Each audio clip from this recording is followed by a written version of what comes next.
Dear listeners, welcome at the bonus episode for series Rise and Fall of the Capitalism on podcast channel Solid State Society.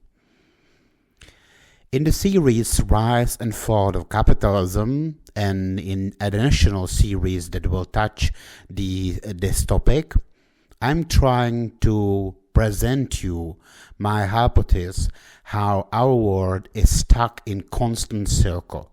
Circle what I call A leads to B leads to C, and C leads back to the A. A is the capitalism that have deep flaws in the system itself, that it's creating huge errors. And these errors get to the huge rise of the people start to feeling more social.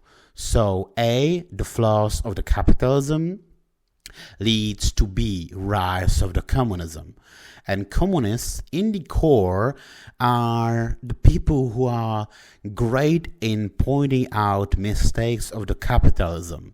So basically, what the communists do is point out the mistakes what capitalist is doing. That's the great about them. And so if capitalism is doing great mistakes, like capitalism always do, that will lead to rise of the socialist, like communism, like Bolsheviks, Mao Zedong's followers in China, and many other examples. So that's B. But the problem with the communists is they are only represent the people who have more social feeling because they see the problem with capitalism, that capitalism in the core is actually unsocial. Capitalism is the system where people are treating each other badly. Basically, main thinking behind capitalism is what was called social Darwinism. Social Darwinism basically says that if the people are suffering, let them suffer, so they will be forced to evolve and become people who will not suffer anymore. That's tough love, but it also created lots of suffering, and that's why it's one of the greatest ideas of the capitalist. Communists do not agree, or socialists in the core do not agree. They want more social states where the people will treat each other in better way, and they will be helping to each other. But actually, what communists can do great is pointing out mistakes of the capitalism, but they are not the ones who are actually capable of coming with actual action or plan how to fix the problems. So they are great in pointing out the problems, but they are wrong in finding solution to the problems. And that's a lead to C. And C is rise of autocratic systems. In previous installment, it was basically fascism that was reply to communism that was spreading around the world, that was caused by errors in the capitalist system in the core. And this is not the first time. The World War I, World War II, this type or this part of circle was not the first time when it's happened. And we right now are somewhere between A leads to B, or B leads. We are basically around B. I believe we are already in the part where B leads to C. So we already have society that is controlled majorly by socialism and by people who want to have more social states. And it's caused by unsocial states that was created by capitalism, and that will lead to rise of the more autocratic systems and more autocratic ideologies like fascism. Maybe in this time, in this circle, it will be called differently, but that's what basically I believe must happen, and that's where my solid state is coming. So A the flaws of the capitalism leads to be rise of the communism, but communism just want to overthrow everything what old world represents, leads to too great distress in the society. What will actually intelligent people will respond, but will respond by autocratic system that will actually bring solutions, but with lots of pain, suffering, and death. This is how the circle looks like. A leads to B, B leads to C, C leads back to the A. But how we get here, how we get to situation when we have worldwide capitalist system and capitalism have so many flaws that is creating basically a backflash in rise of the communism, in rise of socialist. How we get there? The problem is that our world is the state of constant circle of suffering and reaction to action for at least 2 centuries. The problem is capitalism, and capitalism, or the problem is capitalism in our level of sophistication and technology. How we get there, it's actually very important to know, to understand what's wrong with our society. I was unable to put it inside the rise and fall of the capitalism series itself, so I decided I will do a bonus episode, basically standalone episode, where I will describe how we get here to the place where we have capitalism, fully established capitalist system, basically worldwide, that is creating this huge, enormous problem, how we actually get. And I must point out that I will be watching on history in basically European-centric way, and also I am hugely simplifying things. I know that some historians will point out that I didn't mention this and I didn't mention that. It's not because I do not know about it, but I want to make it more simple for all the people, at least for my listeners. So what actually happened? From fall of the Roman Empire, the European became basically in state of warring states.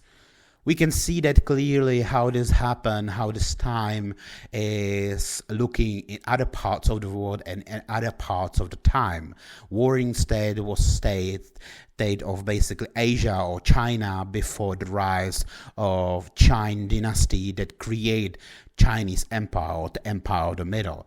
We can see that it was not called the warring states but warring clans in Japan before rise of Tokugawa Ieyasu that basically unite Japan.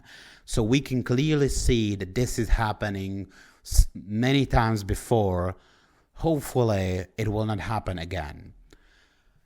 The warring state is the time or period of the time where you have some kind of area. In this example, it was Europe, where you have small states, small nationalities, small clans that is in constant war with each other. Entire Europe, entire Middle Age, or as we call Dark Age, was basically like that. And there was many small states inside Europe, and in smaller states, I mean smaller parts, smaller areas, and smaller warlords fighting with each other constantly. Today, France is much bigger than the France originally.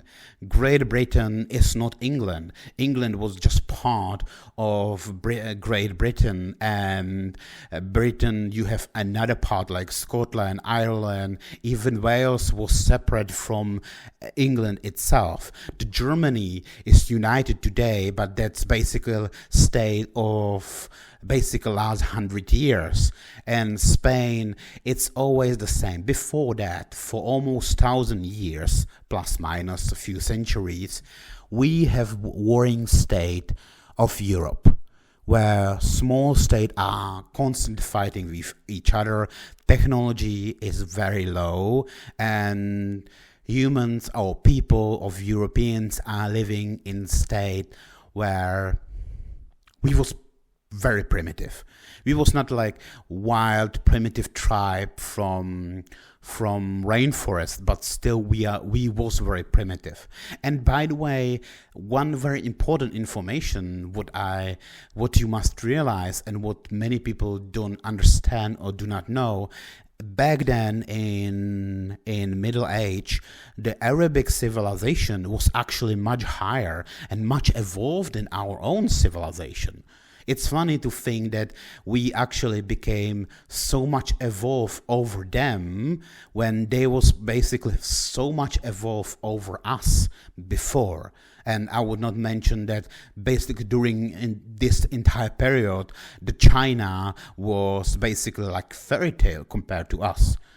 The first great travelers like Marco Polo and similar travelers who actually first see Mongolian Empire and meet the Chinese Empire of Middle culture was so amazed that they start to talk fairy tale stories about their people, their culture, and the marvels of their civilization.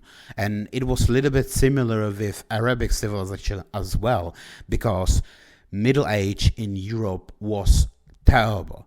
But on the other hand, it was in some form also already capitalist system where people could almost freely work.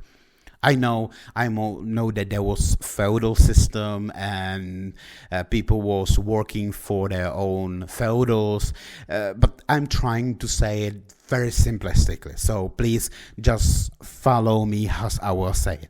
But basically, this time the people was capable to do crafts, to do farm on their own land, or became craftsmen, like making pottery, or I will make example, let's say making shoes. So during the Middle Age, let's say you have city where there was, let's say, 1,000 people, and in this city every day 10 pairs of shoes was destroyed. So 10 pairs of shoes was needed.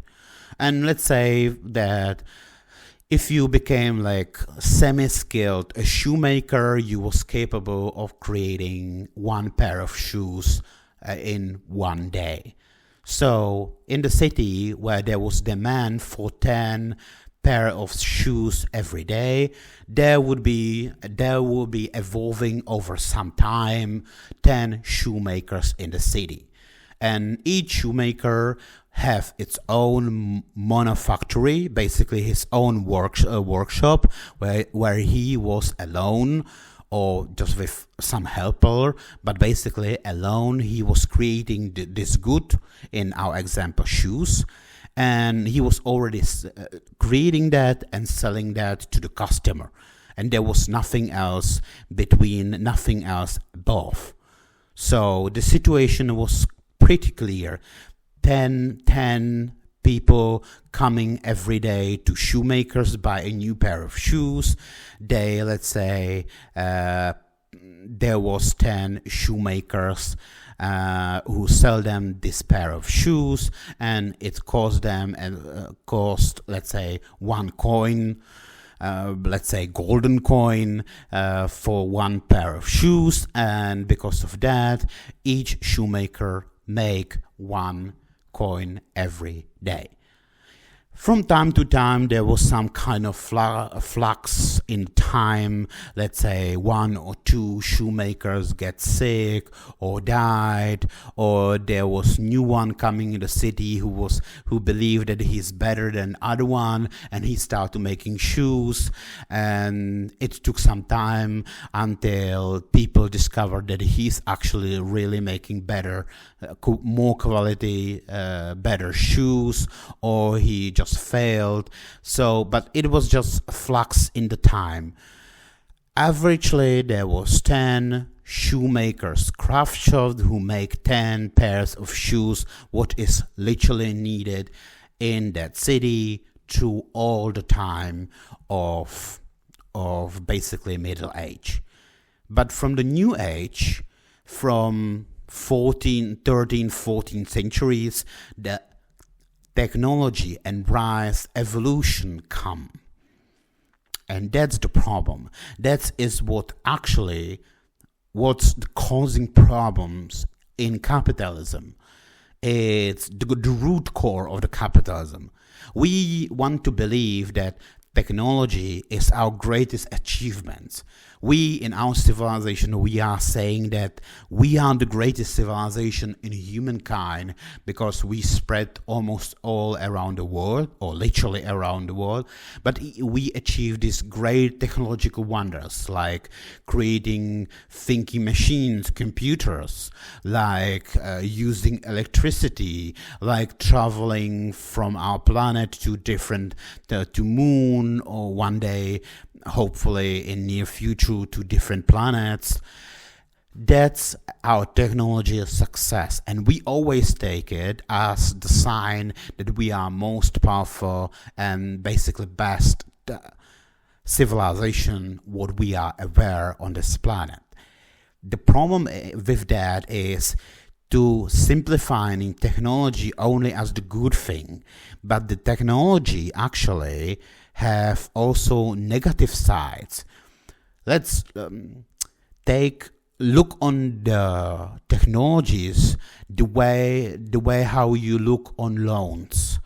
Yes, it's great to have money basically for free, and that's giving you advantage when you borrow the money from the bank and you can start to create your own business. It's great. But there is a bad side to that, because sometimes, most of the time, you must slowly start to return the money. You must start to return the loan, or you became in debt. And most of the time you must return it, and you will actually return it more than you have borrowed. So it's two-sided coin. And with technology, and impact of technology on our society is quite similar, because it can bring us so much. Because the technology, we can create better agriculture that help us to create more food, and with more food or stable food source, we are capable to feed more people or feed the people more stably than in the past. So that's good one. But in the capitalist system, it's also uncover the mistakes or flaw in the system itself, because by using technology, more people can become enormously rich, and some people can become more poor than they was in the past. So I will explain to you on precise example. Let's back to that city that is in need. There is consumption of 10 pairs of shoes every day. So there are, through basically entire Middle Age, 10 shoemakers, craftsmen shops. They are creating and selling shoes. They are averagely good through the time. There is averagely around 10 shops. Nothing changed for, let's say, generations. But then evolution of technology come. And now, instead of monoculture, basically one craftsman have one workshop and selling one type of good what he is creating. Now you have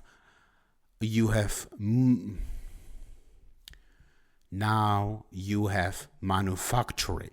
Manufacturing is new type of factory, basically new type of workshop, where not one person but several person together. And yes, through the time, it's like different times of evolution of manufacturing, but in whole, we can say the manufactory is proto-factory where several people can make goods together, and because of that, and because each person, let's say, doing his own part of the job, total production is now faster, better, or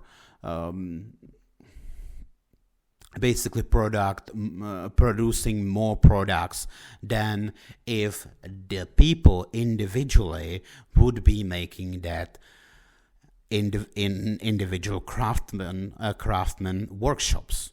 So basically, instead of, let's say, 5 people with 5 workshops creating 5 pairs of shoes every day, you have one man who will come to the city, and he now have know-how how to creating manufacturing workshop, and he will hire two additional men. So now they are working in one manufactory, basically in one workshop, 3 persons, so 3 men. But now they are, because it's manufactory is basically factory or beginning of factory process. They are capable not creating 3 pairs of shoes every day, but they are capable of creating 5 pairs of shoes every day. So let's say that there is man who come to the city. He created this new type of workshop, this manufactory, and he is selling 5, because he's capable to create and sell 5 pairs of shoes every day. But don't forget, in the city, there are still 1,000 people who need 10 pairs of new shoes every day. So if this manufactory is creating 5 pairs of shoes each day, and so there is place for rest, let's say, and additionally 5 shoemakers in the city itself. So what we have right now, instead of 10 people creating 10 pairs of shoes every day, that is basically covering entire demand in the city for new shoes, we have 8 people who is creating 10 pairs of shoes, because that manufactory is capable to creating 5 pairs of shoes instead of 3. So that will lead that 2 people who was originally before creating shoes as well are now without job, because manufactory, that 3 additional shoemakers, the owner of manufactory and his 2 employees, are creating more shoes, 2 more shoes that they would be capable if they would be creating shoes in their own workshop individually. And that is basically taking job from that 2. So instead of 10 people creating 10 pairs of shoes, you have only 8 people creating 10 pairs of shoes, and 2 must go away. The hardest capitalists, especially anarcho-capitalists, will tell you, but this is actually good, and they can just go and find a different job. Yes, they can, but don't forget, it will take some time, and they will find a job that is maybe not as valued, not as prized, or they are just really good in making shoes, and if they find a different job, they will not produce enough efficiency what they did. I don't arguing that we're supposed to stay in the past, not at all, and just forcing people to do goods individually, basically forced our society back to the Middle Age. No. What I am arguing is that bringing of technology to our society is giving you, that is what is creating this inequality of wealth in between people.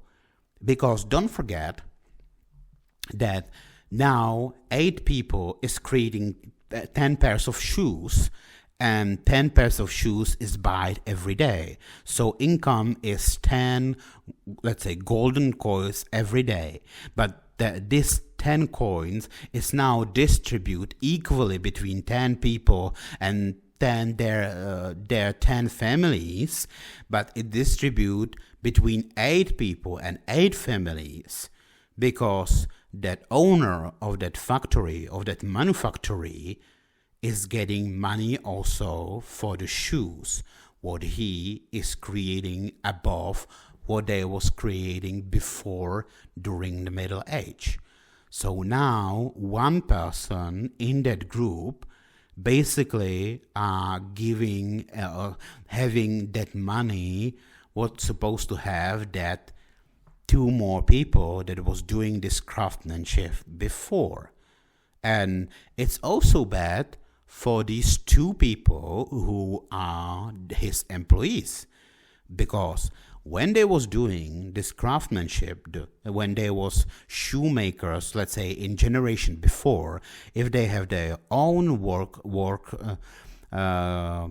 workplace, if they have their own workshop and creating the shoes and selling shoes from themselves, they would say, let's say, they will create 1 shoes each day. They were selling 1 pair of shoes each day. So they would getting, let's say, they would be not working in Sunday. All the city will not working in Sunday. So let's say they will be working and having income 6 days in the week. So every week they will get 6 coins into their pocket. But now this owner of know-how, this owner of manufactory it's creating basically factory that is creating more shoes, and he get all the money from the shoes what they are capable to creating above what they would be creating individually. So each week he have basically 12 coins more than he would have as a single individual craftsmanship. But let's say he was also not giving his employees that 6 coins what they would have if they would be self-promoting, self-creating craftsmen. He is giving them only 5 coins. And they accept it for sometimes, because let's say he is giving them some know-how what they would be not capable to acquire it for some time, or maybe he would originally they would have some kind of wealth before they would open their own craft shop, workshop, and create the shoes for themselves. But now when they are employees, it has some advantage for them. That's why they accept it. But the problem is that now they have less money they would have in the past per person, and there is one person in that group who have now more money and try to accumulate more and more money than he would have in the past. And as the technology goes more and more, then in next generation or in next century, he will create a new type of another owner of the factory will create a factory where he would actually hire 4 co-workers, and he would be one of them. So he would have 5 workers, but they would be creating not 5 but 10 pairs of shoes. So basically all shoemakers in the city will be just him and his workers, and that would lead him to possibility to give them lower salary than they would have originally if they would be individual craftsmen. He would generate more and more money, and through the time he will become more and more absurdly rich, like richest man in the city, and he would be in control because he basically became monopoly. He would be capable to control price. So instead selling 1 pair of shoes for 1 coin, He would now start to say, okay, so I'm in full control of this industry in the city. I will start sell shoes not for 1, but for 2 coins. So now he sell 1 pair of the shoes for 2 golden coins instead of 1, because he have that power. And this is all the problems what capitalism is creating. It's creating problem where one side, the smaller part, creating more and more wealth. Another side of the society became poorer and poorer, and entire society, entire city is now suffering because someone is hiring prices of the shoes for them. And this is what capitalism or technology revealed in the capitalism. Yes, you can argue that through all the time it was basically feudal system where there was king and there was his feudals that was in control of the state.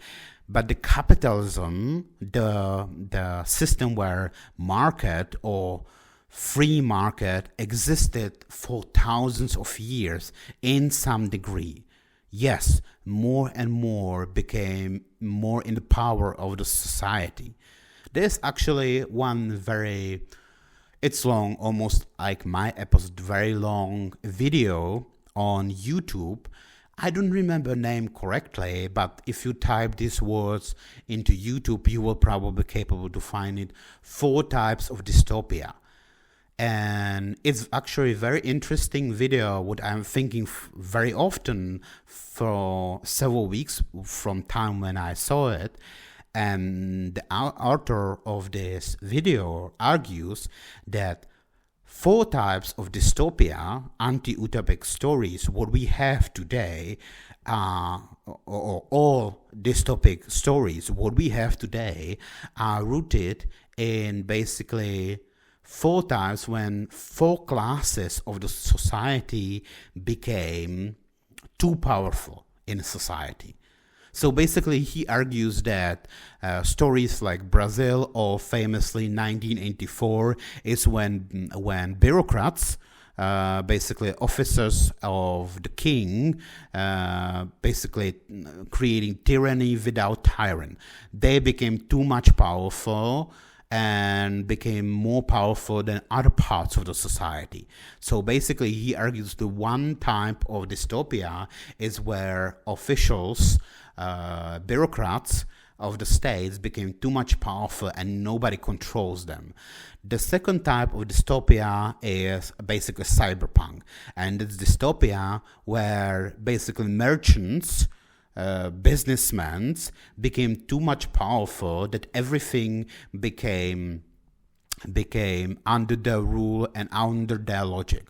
So everything has its own price, everything is under control of the market, and basically everything is sold, everything is bought, and the merchants became the most powerful one because the money and wealth is most valuable thing in the society.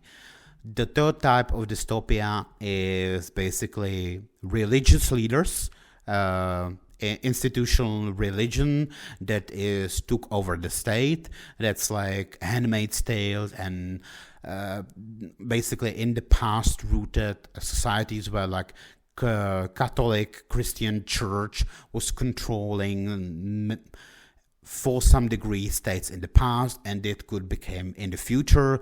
And the fourth type is dystopia is something like Dune, where basically some feudal overtook it because feudals are basically, and he actually made great point, feudals or royals are basically military class. That's militaries, that are soldiers that are trained to become more and more better in the craft of warfare, and that's why they are leader. And most of the time, these military leaders was our leaders. But through the time, and this is what I'm basically explaining in my video as well, the merchant class became more and more wealth, more and more rich, more and more powerful in our society, and that actually led to overthrowing, especially when during the World War One and World War Two, basically our military class, the feudals, have destroyed each other. Then it leads to overtaking our society by merchant class. They are capitals. They are the rich businessmen, and now being rich is most important thing to be in our society. And this is what you have in the society that is hugely capitalistic. The ones who have more and more money are the most powerful one in the society.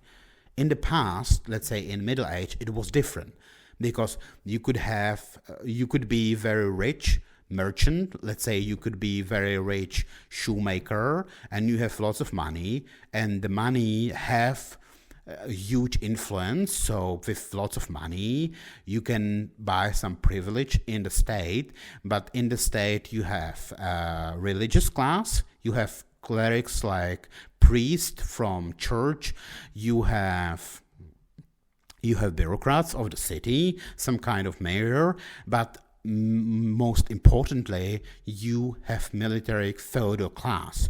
You have some kind of landlord, you have some kind of feudal who can, even when you are as the businessman, you are rich than your feudal lord. Your feudal lord is basically a military leader, and he could take his military, or he just can come and kill you and take whatever you have. So the businessman power back then was limited. But more and more through the time, more riches the merchant class became through the capitalism, through evolution of technology, more powerful, greater powerful hold they have on our society. Because through the time, in the past, when first time when the manufacturers was created, the owner of manufactory would have just 12 coins more every week than he would have in the past. So for some time, for let's say a few decades, he would become very rich merchant in the city, but his wealth will be very limited.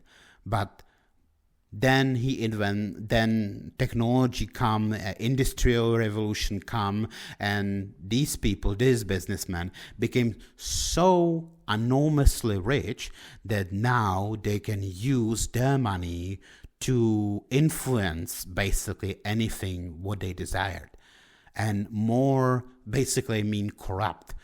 That's one of the tools. I always say that the communism tool for the communist is lies, manipulation, silencing opposition, and things like that. But the tool for the capitalist is corruption. They are bribing people. They are corrupting people by their money, by their wealth. And this is possible only because they became more and more rich than before. In the past, those who was rich was only military feudal class.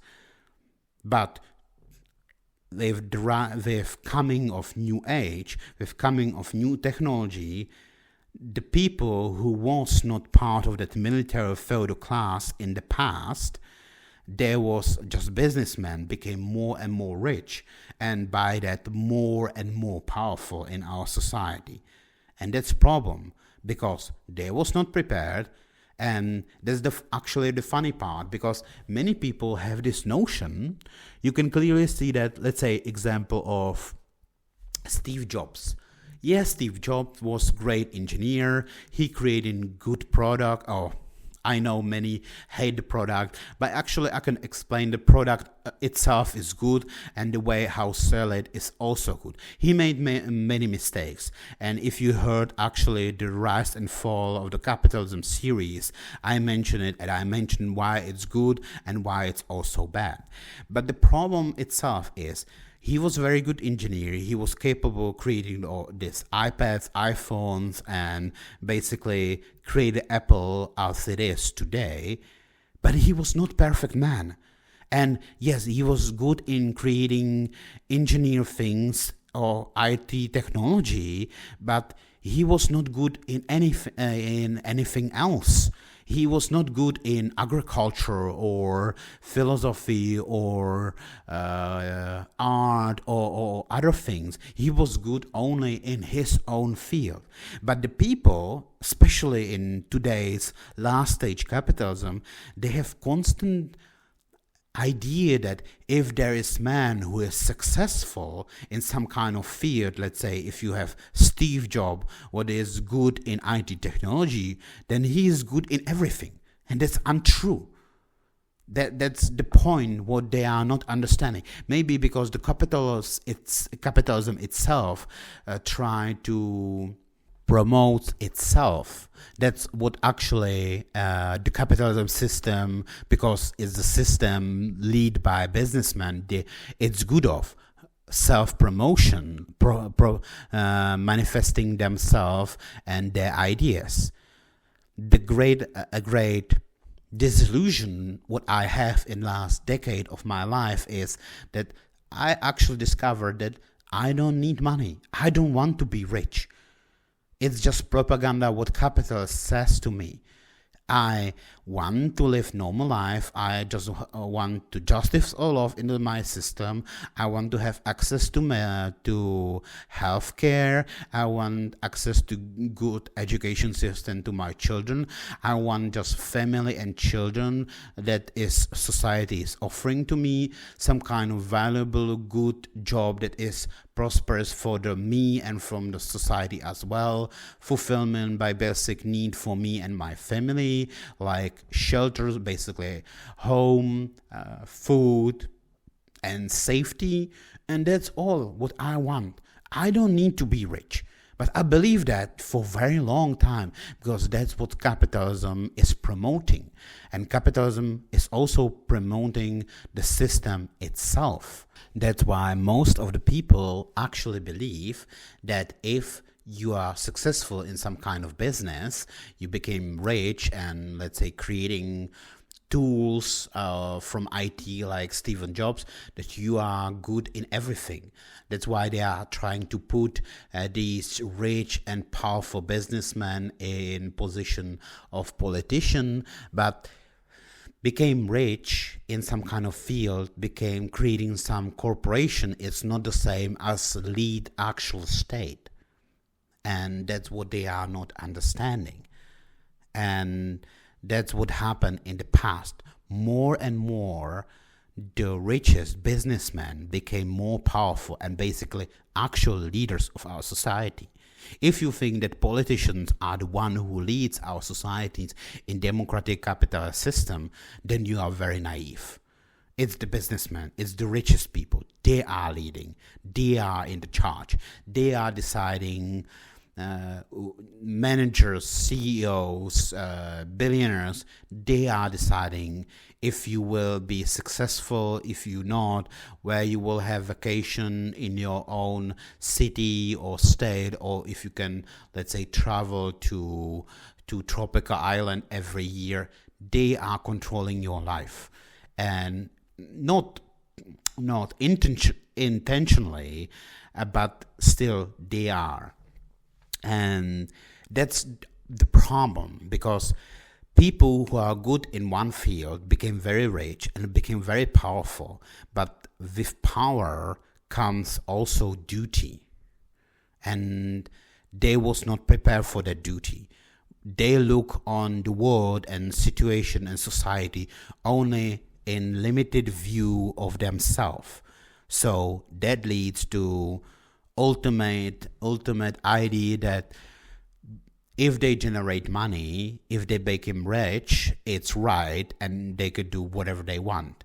That's what, let's say, the anarcho-capitalist or objectivist who was founded by Ayn Rand believe, that basically if you achieve money, it's the best for entire society and everyone should be same as you. That's typical merchant thinking. And that's what is actually causing the problem, because to the time that create so much, we call it scissors, divide between very rich, because rich became more richer and poor became more poor, and that's creating greater divide between people and people losing contact with each other. In the past, in the Middle Age, all the shoemakers and their families would be in contact with each other.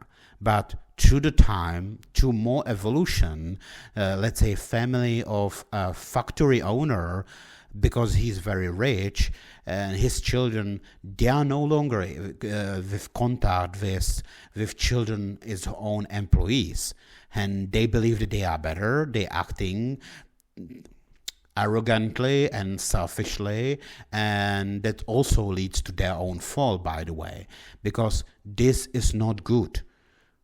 And I don't say, and don't take me like, I would say that we should go back to history, we should go back to the Middle Age, and we should throw away all our technologies, or we should try to redistribute, became basically communist dictatorship that will take money from that rich man.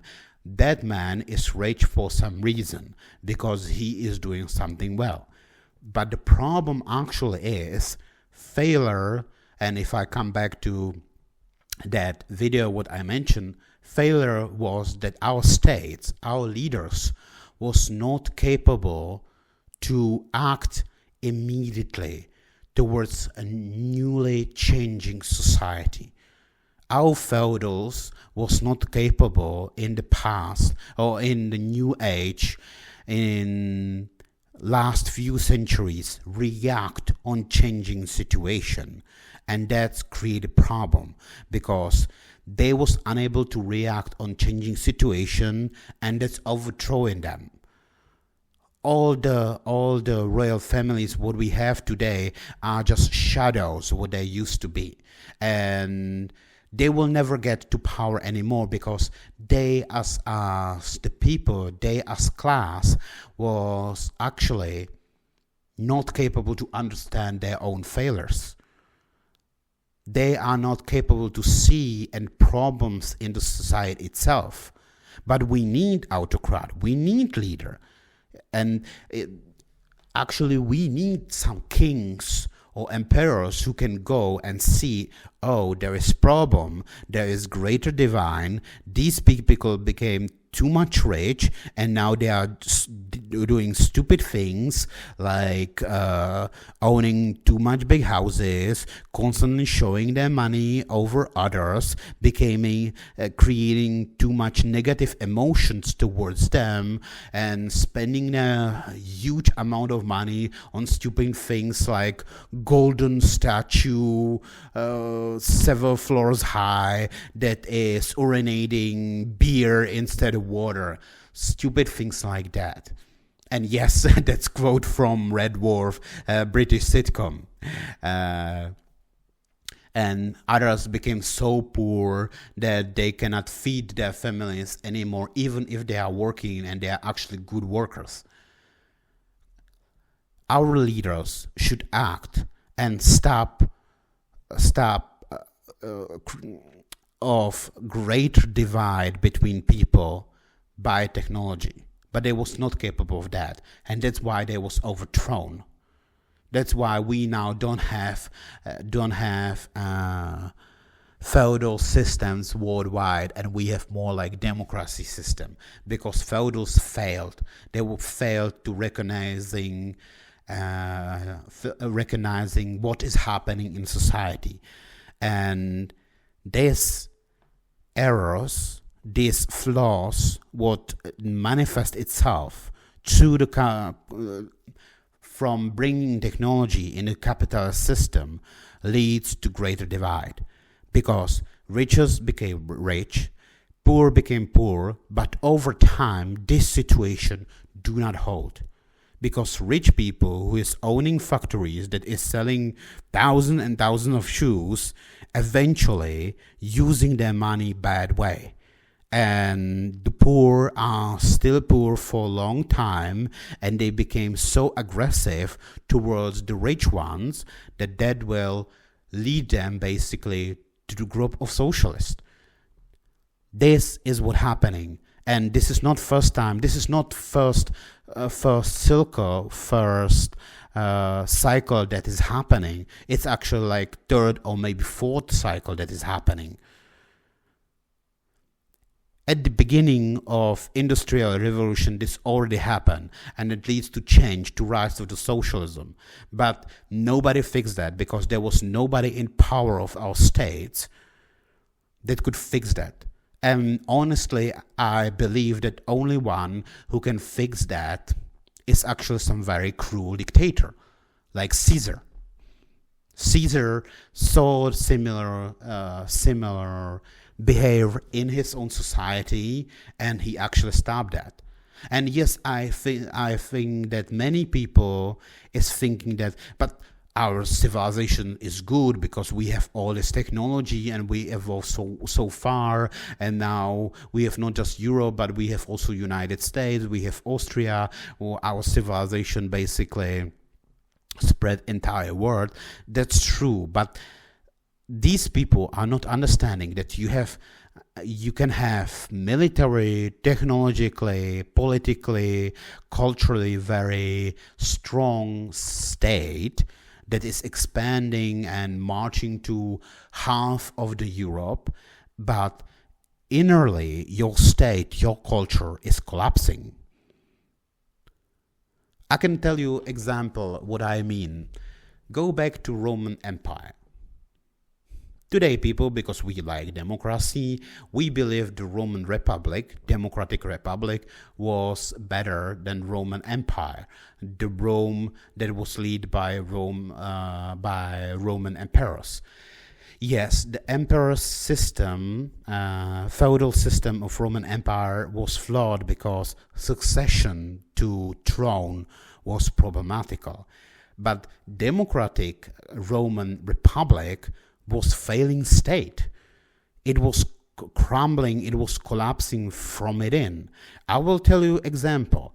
You probably know if you are speaking English, or there are other languages who have the same way.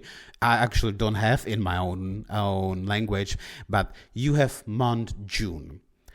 Do you know that June is named by Julius Caesar? I don't know if June or July, one of that month, sorry. And he will say, oh, this evil Caesar dictator who seized power in Roman Republic, overthrew the system and became a dictator. He was so evil and so arrogant that he was naming even months after him. I am glad that they try to kill him and bring back a democratic Roman Republic. There are people who say things like that, but actually true what was happening. Roman society was collapsing from within. Yes, their military, their technology was very evolved. They was capable to conquering many states in Mediterranean Sea area. They was capable to marching through the Gaul and conquering other states. Yes, their military, their state outside was very strong, but inside was collapsing. And one of symptoms of that collapsing society was that Romans, at the end of Roman Republic, their calendar was literally collapsing. And that is very important, because for the civilization to have superior civilization like Roman Empire have, like Empire of Middle China have, like we have, you need to do few very important things that they are not seem very important. One of that things is making extended record about everything. You need to record everything. You need to record that, oh, this year was good harvest, year before was also good, 5 years ago was bad harvest, and then after 5 years there would be bad harvest of, let's say, floods again. And through the time when you will look on all that records, you will discover, oh, every 10 years there are floodings coming, so I will prepare it and we will do something with that. You need calendar. You need to precisely determine time, because before invention of clocks, hours, it was unable to basically point out on which time you can meet. You was capable only assess, okay, at the morning when sun is going up, or sun is precisely above you, or when the sun is going down, but otherwise you was not capable to determine hour. And you also need calendar. You need calendar. You need to determine day in the year precisely. Why? Let's say you are a Roman, not merchant, but let's say you are a Roman farmer. And you have friend and another Roman farmer, but you are living far away. It's, let's say, is 1 day of travel to get to Rome itself, and for both of you. And let's say you are friends from the past, when you was children, and you are doing business with each other, and you are meeting every year. And you are meeting every year, let's say, precisely 10 days or 7 days after harvest ends. So, and why? Because it's only time in the year where you as the farmer have free time. Because harvest ends, but you are not planning new things, or you are not preparing for winter time. So basically it's precise time where you finish harvesting, but you sell your harvest to neighboring businessmen around in the area where you are living, but you have like few days off where you cannot do anything, and you are using these days to travel to the Rome itself and meet your old friend. But don't forget, at the end of Roman Republic, their calendar was literally falling down. So let's say you have this friend and you are meeting precisely 7 days or 10 days when the harvest ends. This is precise time where you have time. And you need to determine with your friend when you will meet again. So you will say, okay, next time, precisely 10 days after the harvest. So 10 days of some month, we will meet here on this place in this pub in Rome again. And you both agree. But because the calendar of your society, of your culture, of your state is literally collapsing, and there are, let's say, changing days, and it's not working properly, you will say that this is 10 days of, let's say, 8 months, but in the past year, 10 days of 8 months was literally 10 days after end of the harvest. But because they played, your authorities, the people who are supposed to keep the calendar in check, they are constant changing days that you can see, oh, it's coming 10th day in the 8th month, so I can go travel to the Rome. But you will discover, because it's not actually not 10 days after the harvest, but it's actually, let's say, 20 days after the harvest, then it's now time to start, let's say, planning for the next year. And now you discover that you don't have a time. You cannot travel one day into Rome where you will meet your friend, so you will stay there at least for one day also, and one day you will traveling back. So you cannot spend 3 days because you already have work that was forced to do. So determine precise date in the month is actually very important. But in end of the Roman Republic, their calendar was literally failing. So the Caesar took power and they says, no, it will be like this. And he basically create calendar what we are using this day. It's not perfect. They will tell you that. But that's why we have 365 point something days. It's not perfect, but it was perfect enough to determine for all the people which date is actually 10 days after the harvest, because every year it was the same.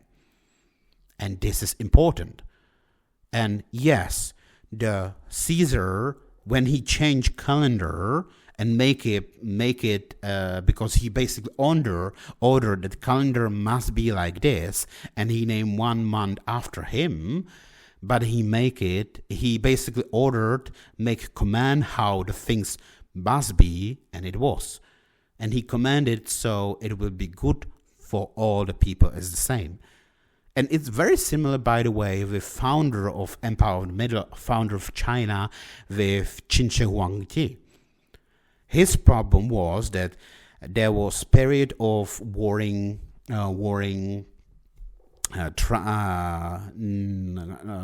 states before he took power, and all the states, even when they communicate in same language and they understand each other, they was creating a different kind of letters, and they was writing differently, or difference between writing became higher and higher, and he comes and decide, no, this is one symbol that is, let's say, symbol for the horse. He make it as combination several symbols from different original states, and he decide, oh, this is one symbol for the horse, and this symbol is valid everywhere, and everybody will understand that. He is dictator who decides something for betterment of his own civilization, of betterment of his own people and state, and he established that, and it continued. Same way as the Caesar did it with calendar. And that's precisely what's supposed to happen at the beginning of industrial revolution.